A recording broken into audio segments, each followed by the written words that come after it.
Bienvenidos al podcast Conversaciones DF con Marilí Luders, séptima temporada con todo el análisis económico sobre la nueva Constitución junto a expertos en la materia.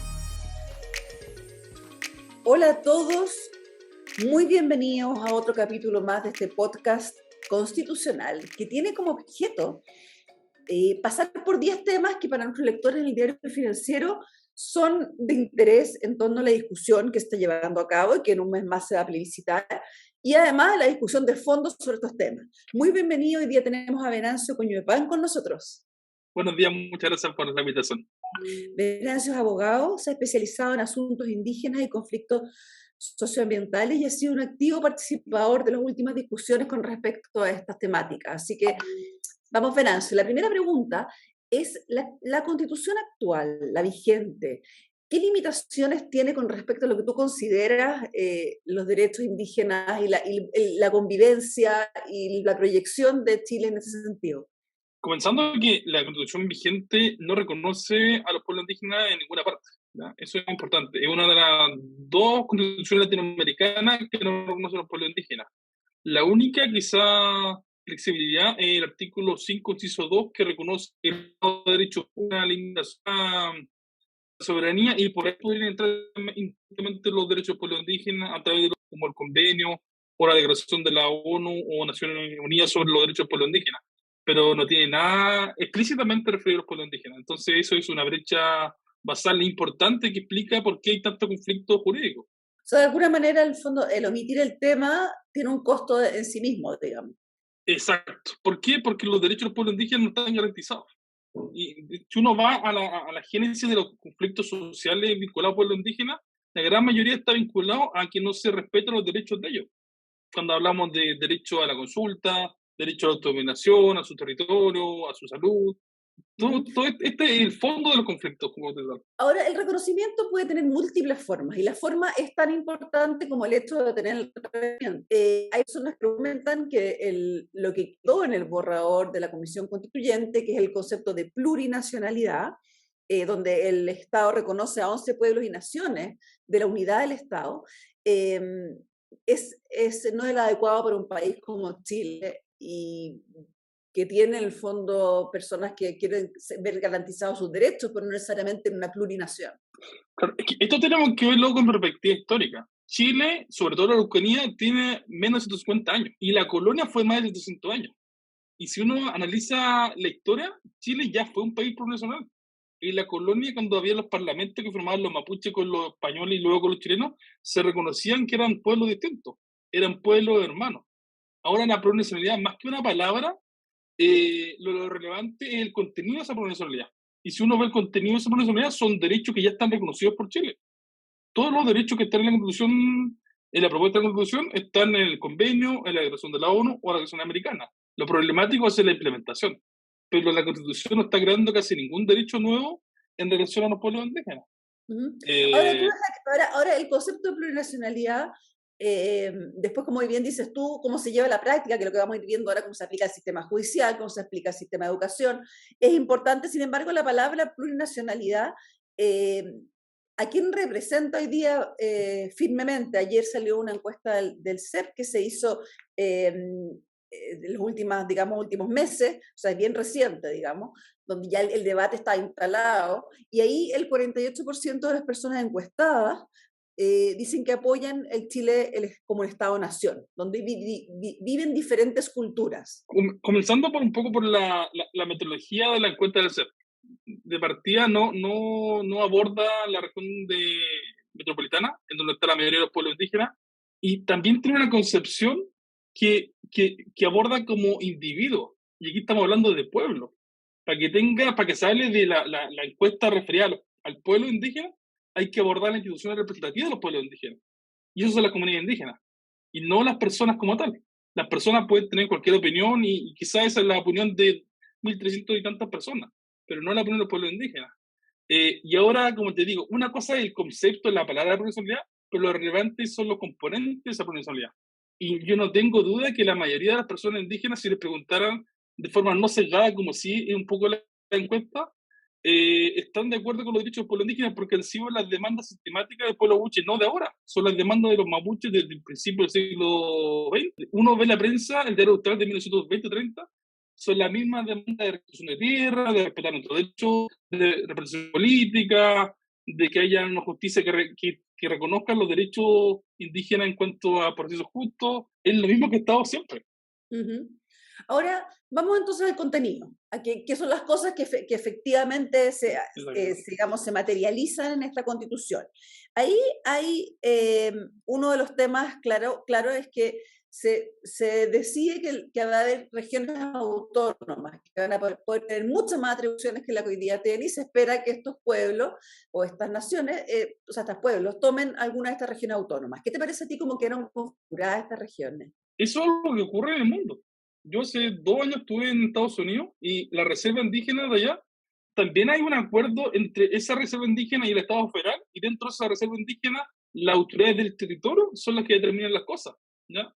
Eso no significa bajo ningún respecto que se va a atentar contra la unidad del Estado. Incluso, de hecho, la propuesta de constitución lo dice explícitamente en su artículo 3, o incluso los instrumentos como la Declaración de la ONU también hacen hincapié que ninguno de los derechos indígenas implican atentar contra la unidad del Estado. Pero sí es importante tener un territorio determinado donde los pueblos indígenas puedan ejercer su derecho a la libre determinación. Es importante entender que el eje de los derechos de los pueblos indígenas está en esta autodeterminación, que significa que los pueblos indígenas puedan libremente determinar su condición social, económica, política y cultural, pero en sus propios asuntos, ¿ya? Es como, imagínense un condominio, muchos de ustedes viven en condominio. Dentro del condominio, ustedes tienen un reglamento donde determinan normas que se van a regular, pero esas normas internas no afectan al condominio que está al frente. Ocurre lo mismo con la autodeterminación de los pueblos indígenas. Van a tener un reglamento, una forma de abordarle dentro de esta entidad autónoma indígena, y hay ciertas reglas, por supuesto, que van a aplicar a todo el país, que son reglas generales, humanas, pero dentro de su lugar van a tener sus propias normas. Esa es la autodeterminación y no implica atentar contra la unidad del Estado. ¿Y cómo estas regiones autónomas pueden configurarse geográficamente? Porque a diferencia probablemente de estas reservas donde un grupo donde se concentran, o en otros países donde las comunidades están bien delimitadas, en Chile la mayoría del pueblo mapuche, como dices tú, vive en Santiago. Por eso te decía adelante el tema de cuáles son las principales instituciones representativas de los pueblos indígenas. De ahí caemos en el tema de la comunidad indígena. Quizá hay que comenzar de forma progresiva dentro de las comunidades indígenas que están delimitadas en un territorio en específico. Y dentro de esos territorios se empezaría a ejercer esta autonomía. Y a nivel ya más macro, más de país, quizá hay que buscar otra forma en cómo se puede ejercer esta autodeterminación. En otros países como Noruega hay un parlamento SAMI donde ellos ven los asuntos legislativos que afectan a ese pueblo indígena en particular. ¿Qué pasa cuando la autodeterminación choca con el Estado, con las normas del Estado Nacional? ¿Qué puede pasar? ¿Qué mecanismo resolutivo habría en ese escenario? Hay una máxima, el de respeto a los derechos humanos. Eso es como lo que ordena bastante toda esta Ahora, futura... tu definición de derecho humano puede ser diferente a la definición de otra persona. O si tuviéramos todos consenso de los derechos humanos nos habríamos ahorrado un montón de problemas, pero la pregunta es cómo hacer cuando hay algo que a una comunidad le parezca aceptable y al resto no, o viceversa. Lo que está ocurriendo ahora es que eso se resuelve vía recurso de protección. Y probablemente la Corte Suprema va a tener que resolver en caso a caso cuál va a ser el margen o el consenso en cuanto a la implementación de un derecho. Pero eso claro, va a ser todo materia de discusión futura y reglamentación. Hoy se están reconociendo los derechos, pero su implementación va a ser una innovación en Chile y una implementación que en otros países se ha dado en 30 años.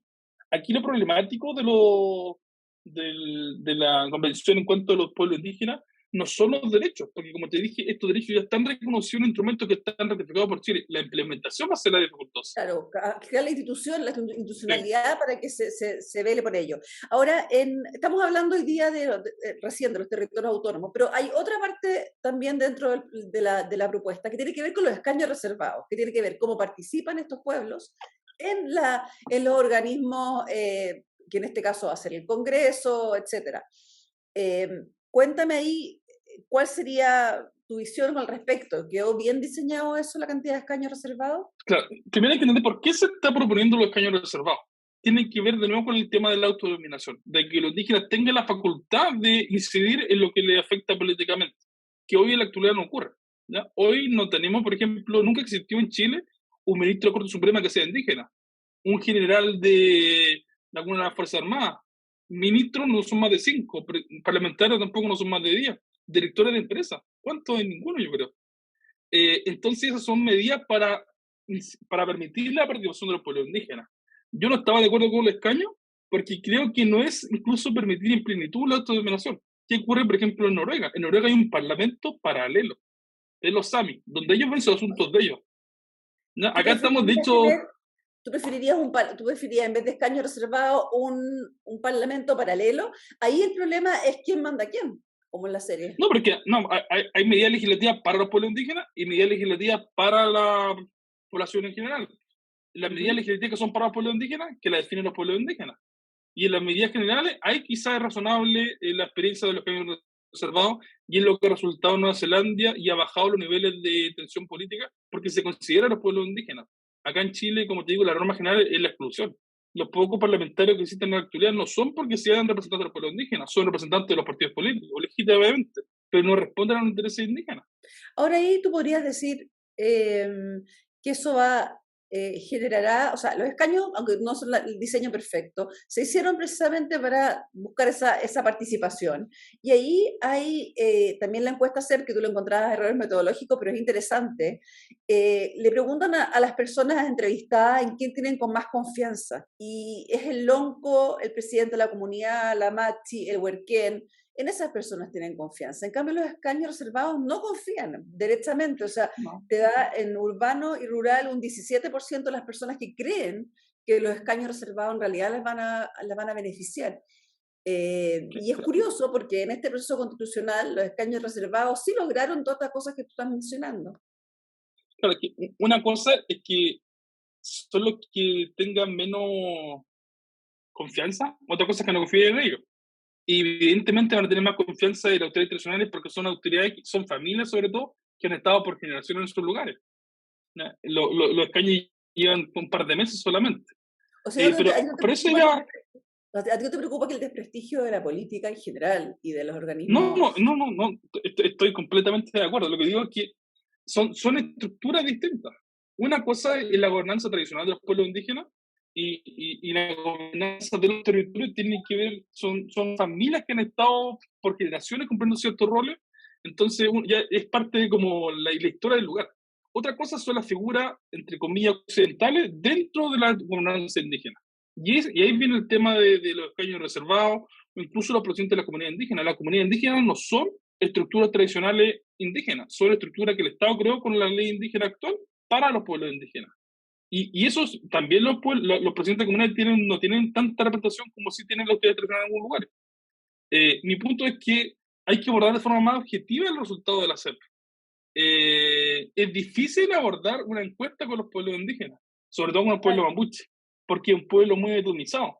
Y como te digo, su representante o su institución representativa más relevante hoy están en la comunidad indígena. Y las encuestas no encuestan a las comunidades, encuestan a personas.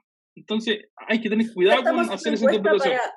Una encuesta que podría servir para otro público, pero en este caso no refleja la sensación. Exactamente.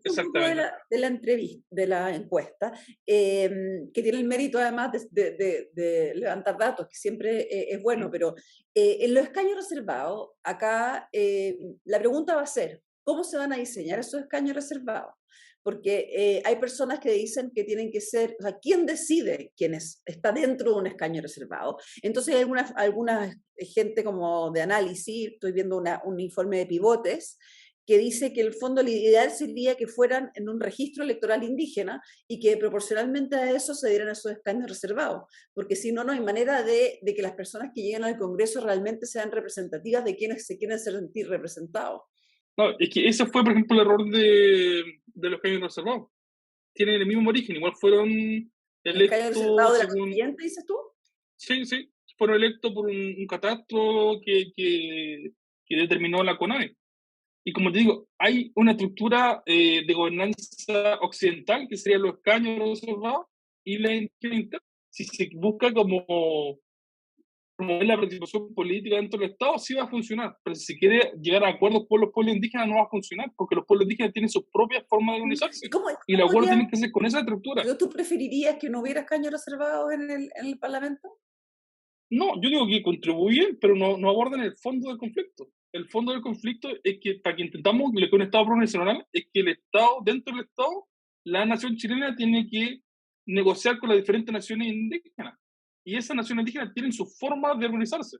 Es como si un mapuche le dijera al Estado, oye, sácame el presidente, sácame al parlamentario y pongan sus loncos. Si tiene sus loncos, recién lo hagamos. Pero hay un tema ahí, ¿cuántas personas tú crees que sienten efectivamente que les gustaría separar aguas? Porque nuevamente las cifras, perdón, pero muestran que en el fondo la gente se siente chilena y mapuche y chilena en diferentes intensidades. Entonces, la posibilidad de estar más aislado y tomar sus propias decisiones parece que no la valoran al nivel que uno podría pensar conceptualmente. Es que son cosas diferentes, Mario. O sea, mi bisabuelo decía que los mapuches eran los primeros chilenos, porque muchos de nuestros ancestros también lucharon por la independencia de este país. Mi cuadriabuelo era, por ejemplo, compañero de Higgins en el Colegio de la Frontera, y le apoyó en la guerra de independencia, y cuando fue exiliado lo invitó a vivir en el Estado Araucano. El problema fue que Chile, en su origen, no su origen, a mitad del siglo XIX, hasta ese momento el territorio mapuche era un territorio autónomo, y ese territorio autónomo estuvo fundamentado y ratificado por los diferentes parlamentos que firmaron los mapuches con los españoles. O sea, Después de eso, a ti no te hace disonancia que una persona se sienta mapuche y chilena. no hay ningún problema, y la gran mayoría no tienen problemas. Nuestros vecinos, nuestros amigos, nuestras parejas, nuestras madres son chilenas o son de otras colonias, son alemanes, son sirios, son franceses. No hay problema de cultura. Aquí el gran origen del conflicto tiene que ver con el territorio. Hay un territorio en disputa y que otros países lo han resuelto. En Chile no se ha abordado el origen del conflicto. Hay un tema clave que no se aborda. Por ejemplo, en Australia, hasta el año 92 se consideraba que el territorio era res nullius. ¿Qué significa eso? Que antes no tenía dueño, antes que era británico. Acá se cree lo mismo. Pero acá el territorio chileno sí tenía un dueño, que era en esta zona eran los mapuches. Y el Estado después expolió a los mapuches y le entregó las tierras a colonos, lo repartió, ¿ya? Aquí el Estado creó un conflicto entre dos actores que no tienen culpa en su origen. Y lo que tiene que hacer el Estado ahora es crear una institución que reconozca que por un lado le quitó a uno la forma de hacer eso. La proposición, esa reparación, hay una serie de violaciones que se le piden al Estado, como demarcar, delimitar, titular y restituir cuando correspondan a estas tierras. Pero acá en Chile no tenemos ese reconocimiento basal, que sí ocurrió, por ejemplo, en Nueva Zelanda, en Australia o en Canadá. Cuando está ese reconocimiento, uno puede avanzar de forma sustantiva. Al tema de las tierras, que como bien dices tú, en el fondo, si tú lo consideras un tema de espacio físico, de autodeterminación, hay que, bueno, unir todas esas tierras. Y la pregunta ahí es, ¿te parece bien la manera como se planteó en la propuesta de constitución? ¿De cómo se va a hacer ese proceso? Si uno lee la letra del artículo 79, es lo mismo que dice el convenio 79, lo que dice la declaración de la ONU y lo que han ratificado los fallos de la Corte Interamericana de Derechos Humanos en temas territoriales en los últimos años. No hay ninguna innovación de los convencionales, solo están reconociendo el estándar internacional en materia de derechos pueblos indígenas referido al tema de tierra. Y un tema importante a entender es que las tierras es más que el suelo, ¿ah? Aquí lo que se protege en el derecho internacional es la visión del territorio. Y la visión del territorio implica que se reconoce la relación que tienen los pueblos indígenas con las tierras, los territorios y los recursos naturales. De ahí también viene el principio de vivir, de esa relación indisoluble entre las personas y el territorio. Y es lo que, como te digo, es lo que ya está ratificado por Chile y es el estándar internacional. Ahora, esto le pone una especie de presión de tiempos. O sea, de alguna manera, esta propuesta constituyente, en el fondo le pone plazo, no lo deja como un principio. ¿Cuál crees tú que serían los primeros pasos? Porque es complejo pensar en lo amplia donde vive el pueblo mapuche, cómo se puede hacer un proceso así, considerando que el Estado tampoco tiene los recursos para expropiaciones masivas. Sí, como yo digo, yo creo que el principal avance de la propuesta convencional es que garantiza el respeto de los derechos del pueblo indígena. Hasta ahora sí se habían reconocido en diferentes instrumentos, pero el Estado no lo estaba aplicando. ¿qué hacían los mapuches? Tenían que demandar vía recursos de protección que se respetaran sus derechos. Entonces, justamente ahora, esta propuesta le está poniendo plazo y le va a ordenar eventualmente al Estado que se haga cargo de una demanda territorial histórica y claro, va a ser complicado. No tenemos los recursos, no tenemos quizás los profesionales o la creatividad de cómo va a ser, pero si no tomamos el paso de una vez por todas a implementar el derecho que Chile ya había ratificado, era de seguir hipotecando la paz social de futuro. Chile también es parte de la estrategia nacional la estrategia internacional de la ONU contra el terrorismo. Y una de las estrategias pilares principales de esta estrategia internacional dice que para abordar el terrorismo hay que abordar los conflictos históricos que lo causan. Y el principal conflicto histórico de Chile que promueve o que desemboca el terrorismo es el tema territorial. Y Chile nunca lo abordó. Ahora, desde, yo creo que mediados de los 90 en adelante, los gobiernos han ido recuperando tierras y comprando tierras para entregarlas a través de la CONADI y de otras maneras a las comunidades. Ese ha sido un proceso paulatino, pero en ningún caso ha aplacado el problema, porque si esa fuera la tesis, digamos, hoy día tendríamos una Araucanía en paz que no está, digamos. Primero, el Estado desde los años 30 ha comprado tierra. No es solo de los 90. Antes existían los tribunales de indios o juzgados de indígenas también que le llaman. Porque esto siempre ha sido la demanda principal mapuche. ¿Cuál es el problema de por qué no se resuelve el conflicto de fondo? Es lo que te decía con respecto a Australia, que Chile no reconoció que los mapuches eran dueños y que el Estado los expolió. Ese fue el gran cambio en Australia, que el Estado reconoció que le había quitado a los indígenas australianos y se lo había entregado a los colonos británicos. Y una vez que el Estado asumió su responsabilidad...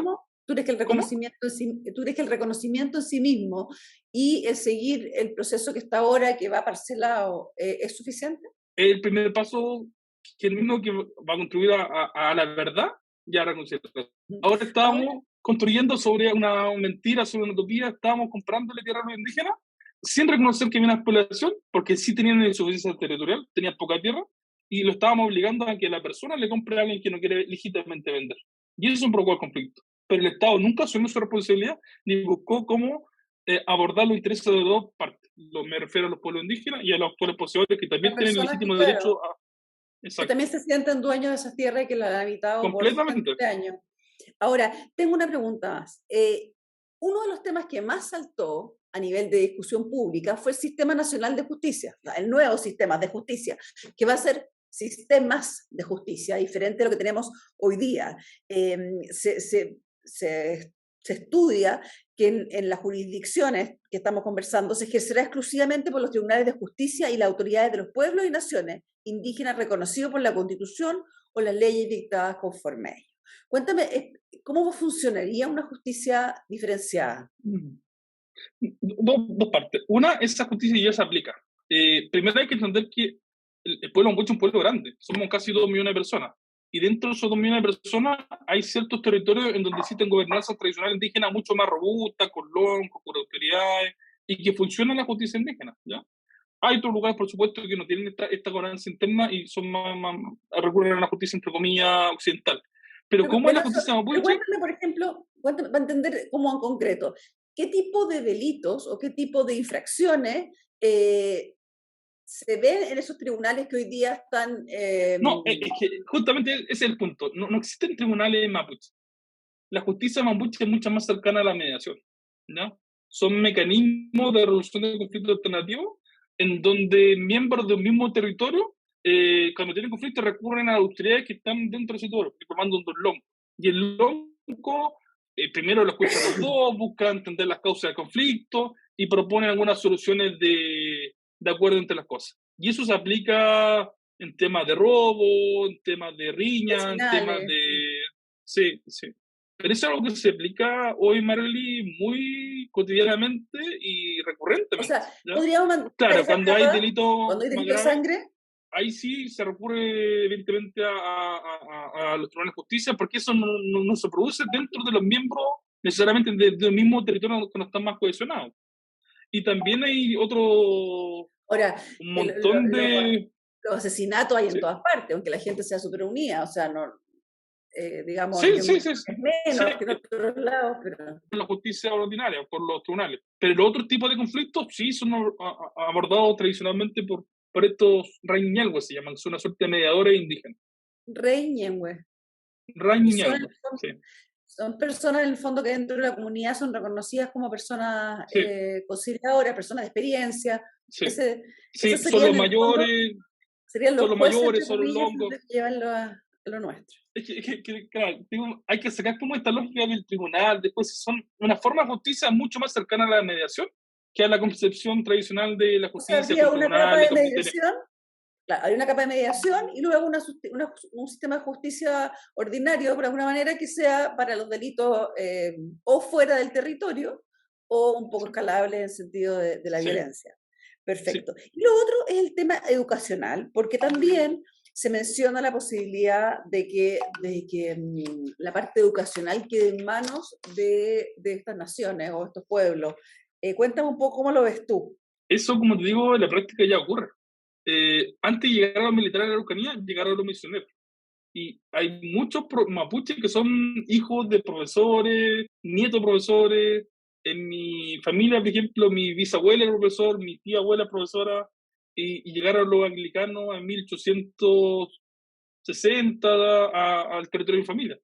Eso es algo que está corriendo y yo no lo veo como algo tan Claro, pero negativo. Eso, está ocurriendo a cierta escala, pero no una escala donde tú tomes todo el pueblo mapuche. Hay muchos niños mapuches que van a colegios, digamos, del barrio que les tocó y donde no se enseña mapungún, donde no hay ni una profesora digamos, que los represente culturalmente. es que, como te digo, eso también es parte de la autodeterminación. Que ellos puedan libremente elegir su condición cultural tiene que ver con la educación. Y sobre todo en los barrios, en los lugares más rurales, hay mucho colegio indígena, muchos profesores mapuche, y claro, cuando llega después de séptimo año se van al pueblo y estudian por lo demás, pero eso ya existe y no es algo problemático. Lo mismo ocurre con los centros de salud mapuche. Existen muchos centros de salud que son administrados por personas indígenas, donde se ofrece la salud mapuche, pero también ellos pueden acceder a la salud no mapuche. Hay que salir de esta visión de que el mapuche tiene una visión como restrictiva culturalmente. El mapuche siempre ha sido muy diverso culturalmente. Tiene su conocimiento, tiene su cultura, tiene su idioma, pero también utiliza los demás idiomas. Tú mirá, en muchos de los aspectos que se reconocen en la propuesta de nueva constitución, son cosas que hoy día están operando quizá a nivel todavía no masivo, pero que existen. Sí, Por lo tanto, no habría nada disruptivo a juicio tuyo. muy pocas cosas disruptivas. Yo no puedo acceder a la FONASA para ir a atenderme con la gente de salud mapuche. Esto sí ocurre en Colombia, por ejemplo. En Colombia hay una suerte de FONASA indígena y una red de centros de salud indígena donde uno puede acceder a esa salud, además de la otra. No son cosas excluyentes, Ahora es podría ser como la misma aumentarla. FONASA que te dejara elegir, ¿no? Exacto, eso sería un avance. Ujú. Y Ahora, pasa lo mismo con los colegios. perfecto. Lo último que te quiero preguntar es, a mí me da la impresión que tú estás bastante contento con este borrador de la nueva constitución, la propuesta. Me da la impresión de que refleja bastante lo que tú te gustaría para avanzar. ¿Qué cosas crees tú que están incorrectas o que le faltan y que se podrían discutir en una segunda etapa digamos, de discusión constitucional? Claro, a nivel de norma indígena, como te digo, ya son todas normas que ya están reconocidas por Chile. ¿Ya? Lo problemático va a ser la implementación tan brusca en Chile, que fueron 30 años en el resto de los países de Latinoamérica. Yo creo que más allá de los indígenas, lo conflictivo va a ser el tema medioambiental de la Constitución. El reconocer que la naturaleza tiene el derecho a hacer cambio de paradigma fuerte. Pero lo referido a los pueblos indígenas ya son cosas que están ocurriendo. Incluso hay muchas empresas en Chile, muchas multinacionales, que tienen sus propias políticas de pueblos indígenas y tienen un estándar mucho más alto que la propia convención. No sé, Pacto Global, el Consejo de Minería y Metales Pesados, la Asociación de Electricidad de Londres. Son todas instituciones que ya le están recomendando a las empresas que busquen el consentimiento de los pueblos indígenas, que respeten sus derechos constitucionales, que busquen para los beneficios. En tema indígena, de verdad que no hay muchas cosas que sean tan disruptivas. Es el estándar internacional que hoy se está obligando a Chile a que lo aplique. Chile lo reconoció, pero nunca lo aplicó. Y ahí, en cambio, en naturaleza, ¿tú crees que sí puede haber más disonancia porque está más atrasado a nivel de lo que está pasando realmente? No, Chile, ahí sí que Chile va a ser vanguardia. En ninguna parte del mundo existe una defensoría de la naturaleza. Sí existen países como Ecuador que reconocen los derechos, pero quedó letra muerta porque no había cómo aplicarlo. En Chile sí va a haber un cambio gigante y eso va a ser complicado de poder buscar los equilibrios. Ahora ese es un riesgo, Venancio, que han corrido varios países, Ecuador, Bolivia también, que quisieron constituciones que eran claramente con un sello indígena, pero que en el tiempo no lograron generar la institucionalidad, el financiamiento, la prioridad quizá probablemente. ¿Qué cosas ves tú de este borrador que te hacen pensar que sí se va a avanzar más rápido?